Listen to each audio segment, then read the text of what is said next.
Okay, here we go. Indie games killed the AAA industry. All right, let's watch this. How did Halo go from this to this? Let's see. How did Halo go from this to this? I just want to see this. You know what's so funny about these battle passes and shops? Is that every single one of them looks the exact same. Like, there's never, like, a new shop, and I feel like they make them look the same intentionally because people are conditioned to buy them the exact same way.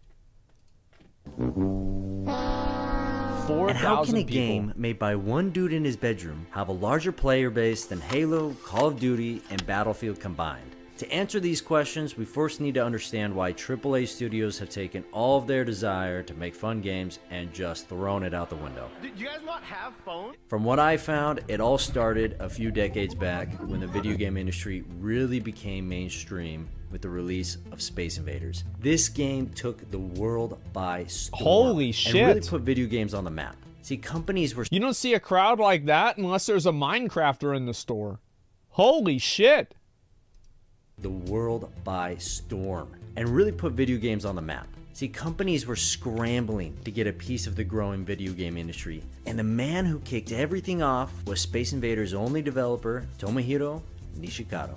See, the thing is, back in the 70s and early 80s, most games were made by one or a few developers. You couldn't pack much into a while. I think the reason why they try to make more money is because it's a publicly traded company, and if they don't make more money, they get fired, and then other people who do make more money replace them, and then that's all there is to it. So it's all that. I mean, it's not really complicated. And also, why do these companies keep making battle passes? Because battle passes work and store stuff works. People buy them. 4 kilobyte game cartridge after all. So games were simple in design, but because developers couldn't lean on graphics or music to attract a lot of players, games developed at this time really had to be fun. And Tomohiro understood this perfectly. Well, not only did they have to be fun, but they had to be fun in a very short burst of time. They had to be fun in the same way that Vampire Survivors and Dark and Darker is fun. You can get into the game and start playing the game within 5 minutes and having fun. Like, probably not 5 minutes, like 1 minute and start having fun. And the reason why is because they were all in arcades. You can't have a game that takes like fucking, 20 hours to get into it in order to enjoy it. You have to have, House of the Dead. You have to have a Gauntlet. You have to have something really simple. It's because many games back then were built around, like, how accessible were they at an arcade? Because arcades make a lot of money. Think about it, right? You have one life and it's a quarter. How long does it take to spend $1? If you suck, really not that long at all. In an interview a few years ago, Tomohiro even had this to say. Yes, I developed Space Invaders by myself. In those days, that was the standard for games to be made by one person. That's nuts. Today, however, Wow. that work in development is so divided and specialized that one person can't really see the whole picture. And in that sense, I think developers need to go back to the beginning. Although Tomohiro... Well, I think that that's not really the case. I think that, you can look at Vampire Survivors was developed primarily by one person. Valheim was an incredibly small team. Minecraft that he already used was developed by Notch primarily. And yeah, a lot of these games, are developed by small groups of people. Ponkel the Goat, there it is.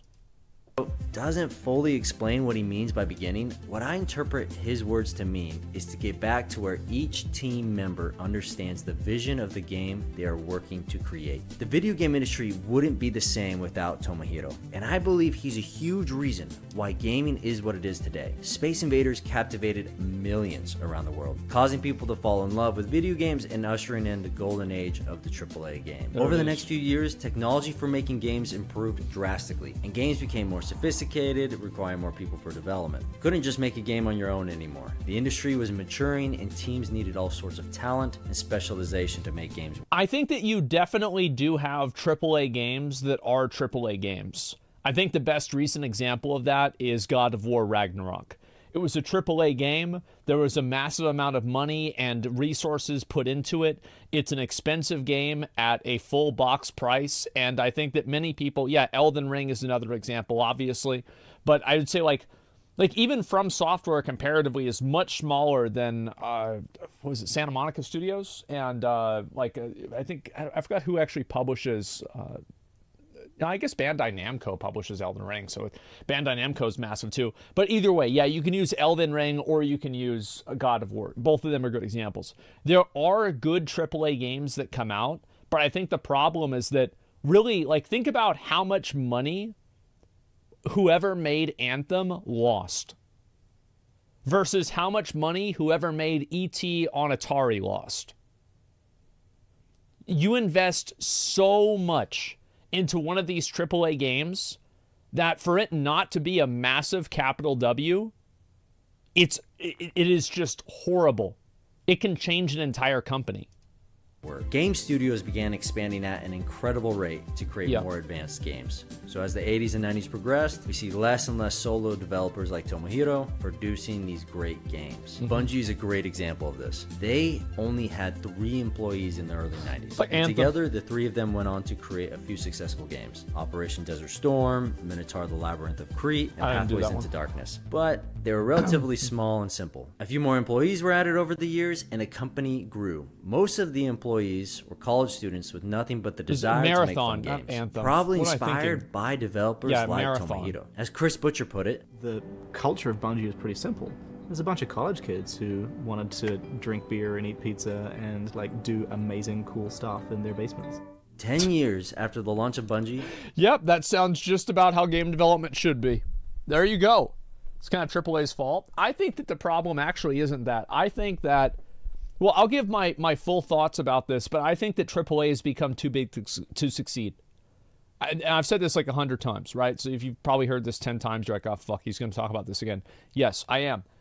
Because a game like Vampire Survivors, think about it as a canoe versus the Titanic.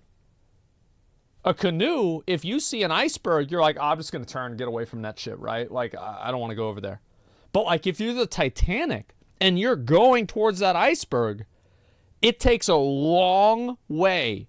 Not canute, a canoe, okay? Those are the little things in the water that you go woo, woo, woo, woo, woo, like that. Yeah, those are canoes.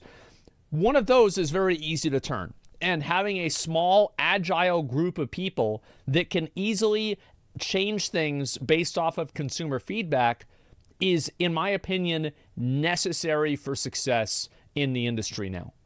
Because people's opinions change, people's feelings change, people's tastes change, and then also games are just so infinitely more complex than they were in the Space Invaders days that you're going to have things happen, and if they're not fixed immediately, they become massively problematic for the game itself. And I think Space Invaders is just not like that, right? I mean, there's just only so many things that can go wrong.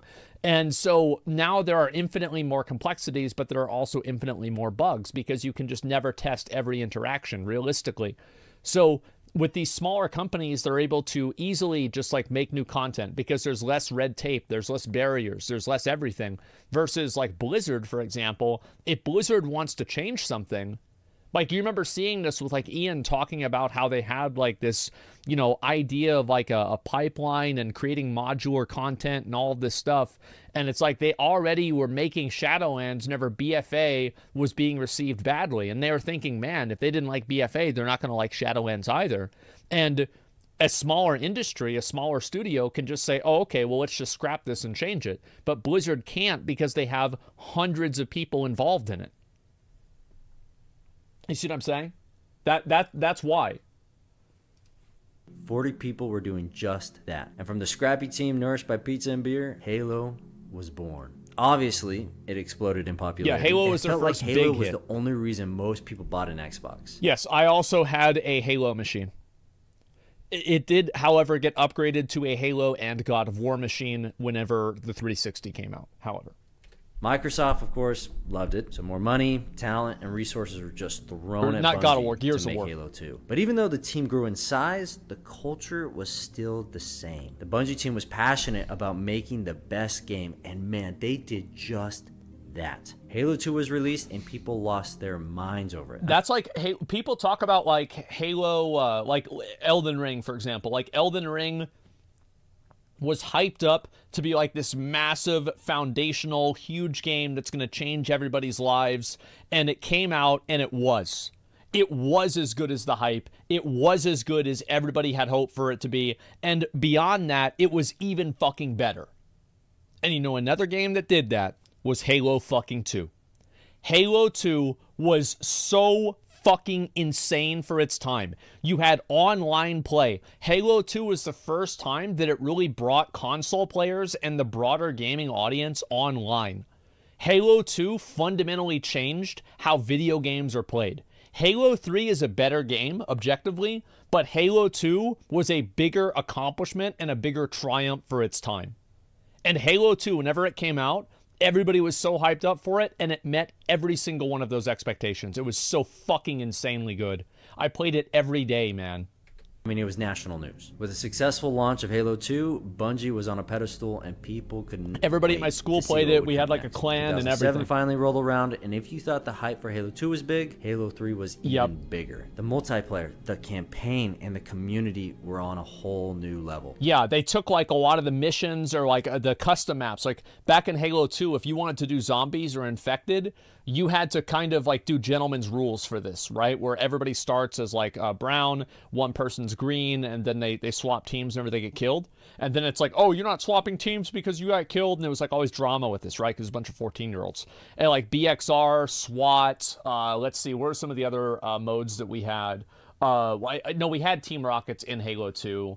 I think, yeah, probably SWAT and Infected are the two biggest examples.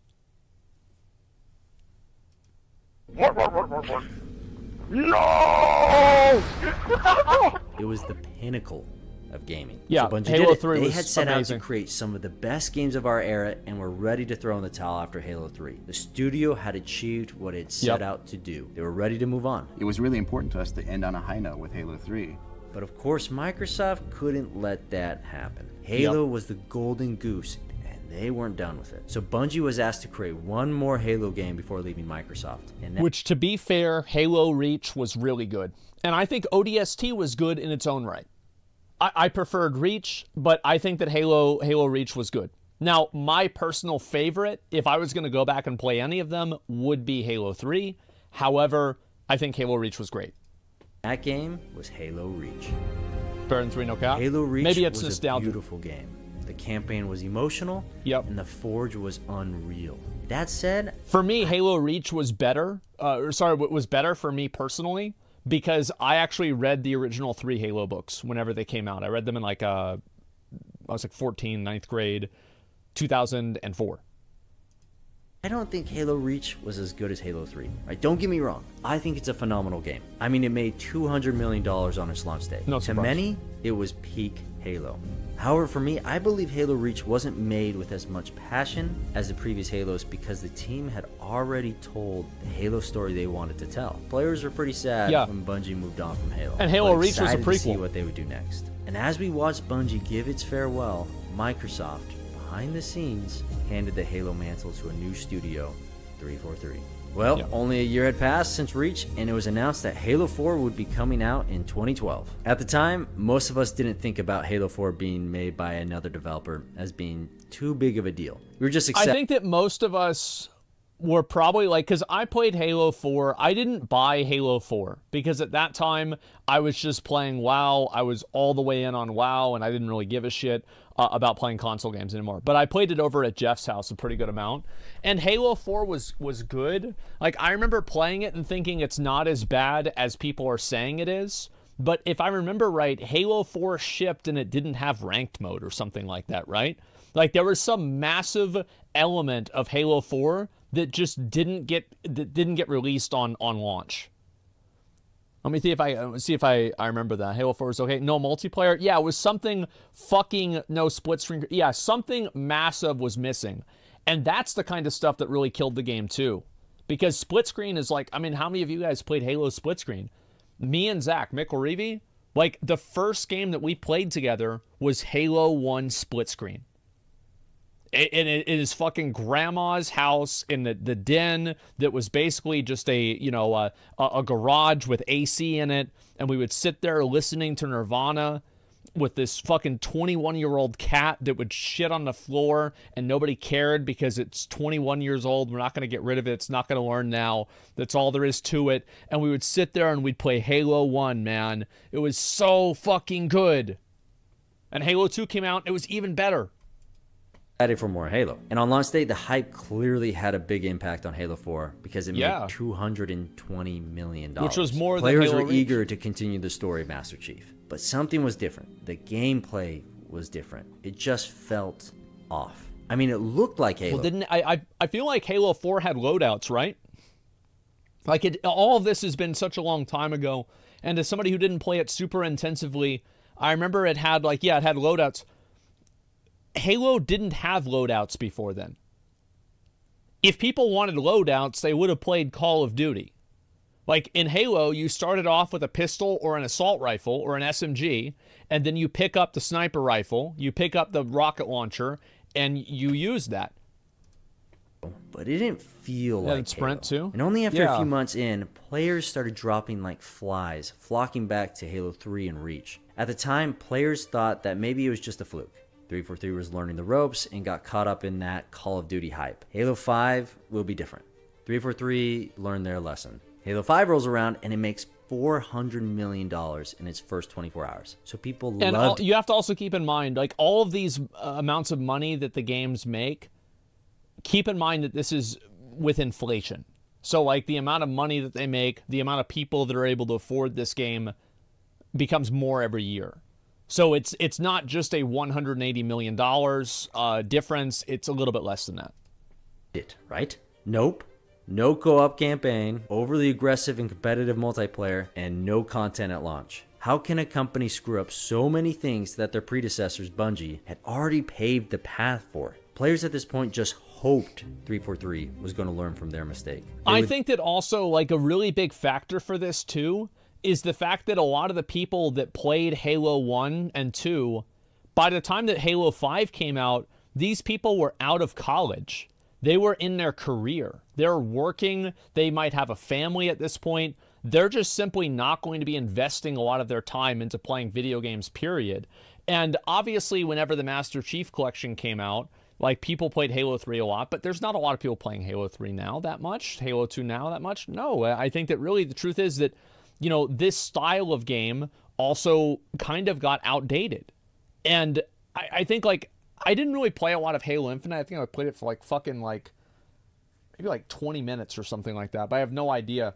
But I really feel like this is something that Call of Duty did very well. Is Call of Duty saw that everybody was going for BRs, and they made Warzone. And Warzone made Modern Warfare, and it made Call of Duty a massive game again. Halo has refused to adapt. And I don't know why. I genuinely do not understand why Halo refuses to adapt. It doesn't make sense to me. It's like they're killing their own game. Listen to the community this time and release a game that players really want. Bonnie Ross said 343 will do better and promised there will be a co-op campaign this time. The next Halo will be different. And I would say for any FPS going out forward, we will always have split screen in going forward. Well, that wasn't included in launch, and they said it was coming, and now inexplicably it has been canceled. Split screen co-op has been canceled in Halo Infinite. We have had to make the difficult decision not to ship campaign split screen co-op and take. I think that's what the issue is right there. It's that you have all of these massive fucking things and you ship a game that's incomplete. That's what the main issue is that you have to make this amount of money, you have to sell this game, and selling the game is more important than making the game. If you release a bad game, sometimes things need to be released with a few, you know, nothing's going to be perfect on release. But if you ship a game that is missing a massive feature, people aren't going to play it. The resources that we would use on that and go after this list and all these other things. And I also want to say, too, a lot of this is actually probably not 343's fault in terms of the different features not being enabled on launch. The truth is that Microsoft, in the same way that they railroaded PUBG into releasing for Christmas, even though it wasn't ready, Microsoft is a massive publisher, and they probably just made them publish it for some holiday time or some different financial quarter, and that's all there is to it. This could probably not even be 343's fault. You could argue that it is because they didn't plan it properly or, you know, like bad development, but overall, the release of it without these systems might not have been their choice. About in just a sec. How can a company with 6 years of development, $500 million, make a game with such little content, so many bugs, a garbage progression system, and just be okay to release it? How can 343 screw up this much? It just doesn't make sense. We've heard many answers from the community. 343 didn't earn it. 343 doesn't like Halo. 343 is trying to turn a party game into a competitive game.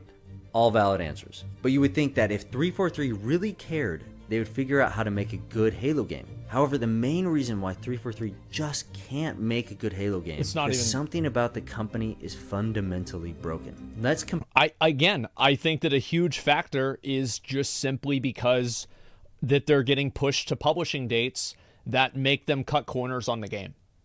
I think this is a huge problem. It's happened with a number of games beforehand. I don't think that's the only reason. I'm not saying, oh, if Microsoft didn't do this, it would have been great. I don't think that's the case. But I think it would have been substantially better, and the features probably would have been enabled on launch, and people would have been able to criticize the quality of the features rather than the fact that they did not exist.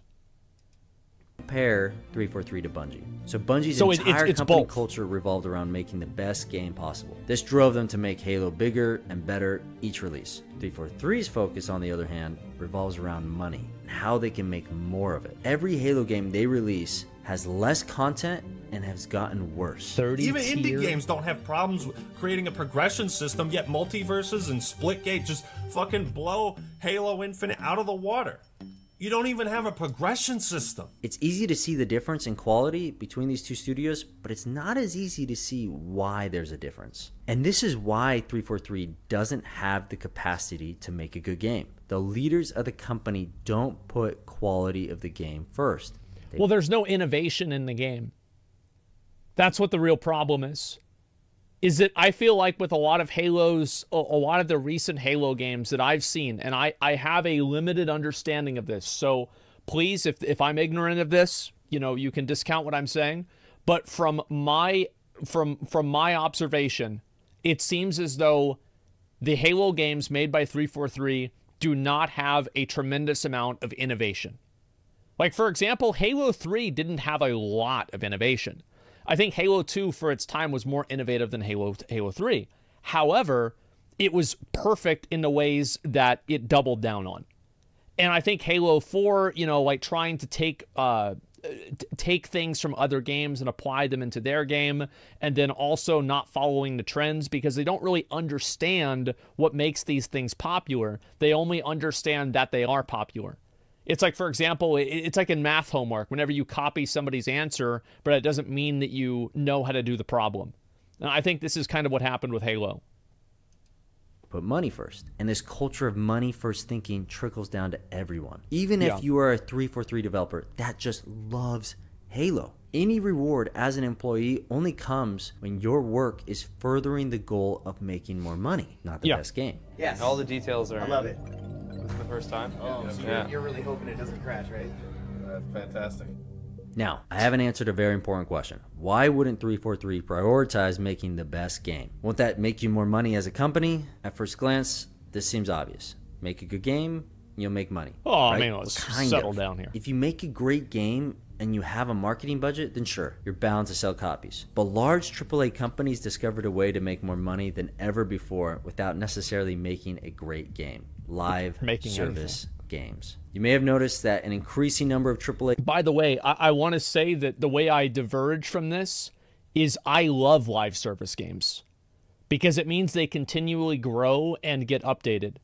And in the same way that, like, I just shift away from the live service games that are in a bad state and I come back to them whenever they're in a good state. I love live service games whenever there's new content that comes out because it makes me feel like I'm playing in a living, breathing world that's continuously being developed. I don't think every game should be a live service game. I don't think Elden Ring needs a battle pass. But I think that having systems like this where their game continuously grows and adds more content and more depth to it is cool. Big surprise. The resident MMO Andy is a big fan of live service games. Yeah, I do like this. But all live service games are not created equal. Like, Halo Infinite is a live service game, but so is Final Fantasy XIV.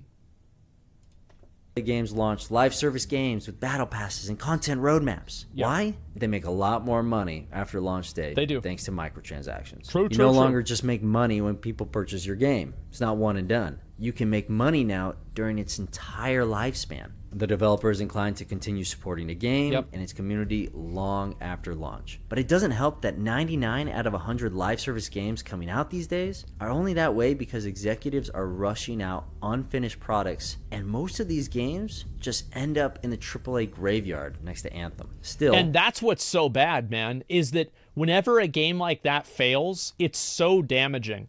Like, think about how many people lost their job after Anthem failed. It's sad. There are a few games that have found long-term success with this model. Very true. League of Legends, World of Warcraft, Destiny 2. But I would argue that the success of these live service games have hindered the creation of sequels long overdue. It's been 20 years since Warcraft 3 came out. True. 20 years. Where in the world is Warcraft 4? True. So fucking true.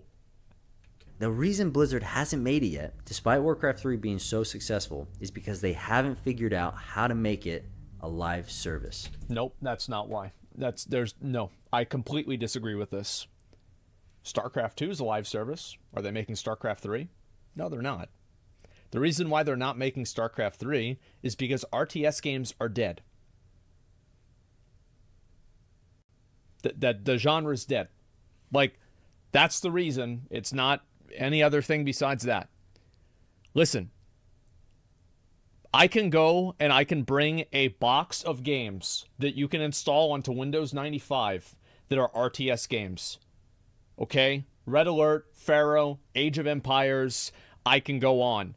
All of the other Command and Conquers as well. I love RTS games. I think they're fucking amazing. StarCraft is another one. I had that for the Nintendo 64, though, actually. I had to get a special, like, adapter pack for to play the Brood War part of it. Empire Earth, I had Empire Earth. Like, I had Age of Mythology, I had Age of Mythology. Dawn of War, I had Dawn of War. I had so many of these fucking games, man. Yeah, Generals, Bro, Cody would come over and play Command and Conquer Generals, man. I remember that so fucking clearly. He'd play it on my first computer that I got. And I think that's why they're not making Warcraft 4, is because StarCraft is dead and RTS as a whole is dead. So here we sit in 2022, having watched our favorite IPs disappear or just be bastardized by the companies we once revered. What do we do now? For every bad AAA game released, 10 great indie games are released. I really wish that more people knew about this, because there are so many incredible indie games that have come out. Like, I remember, I think that we spotlighted this one and this one at the OTK Games Expo even. Like, we love indie games.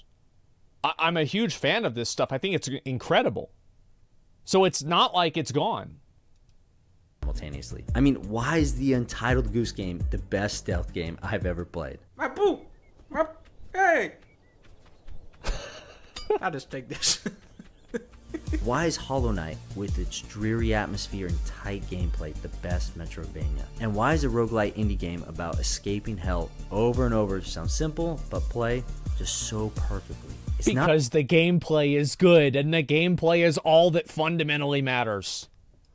Not because these indie developers are the most talented or have oodles of cash on hand. It's because they did one thing and one thing only. Gameplay. Followed the fun. That game about escaping hell over and over is the breakout phenomenon Hades. And I can't... And I think I feel like a very big compounding factor in Hades' success is the fact that it has an incredibly well done storyline. I love the storyline for Hades. I think it's amazing. Like, as somebody who grew up with his parents was divorced, like, I found it very meaningful. I liked it a lot. So it was not just the gameplay, it was multiple things. Think of a game or a game studio more focused than them on following the fun. Why? Because Supergiant Games spent 2 years with Hades in early access, making sure every detail of the game was what the Only 2 years in early access. 2 years. I know you hear early access and like live service, you imagine all the train wrecks over the years. Yes. But Hades and Supergiant did it right. Hades creative director Greg Kasavin said this about its 2-year early access. With Hades, we identified that we wanted to make an early access game first and foremost to see what we could build in partnership with our community. So the plan was to do early access from the get-go. Supergiant wanted Hades to be in the hands of the community, not for the quick buck like these other games, but because Supergiant wanted to build a fun game that the community would love. This culture, this mentality of following the fun is what sets apart Supergiant Games and a variety of other indie studios from AAA.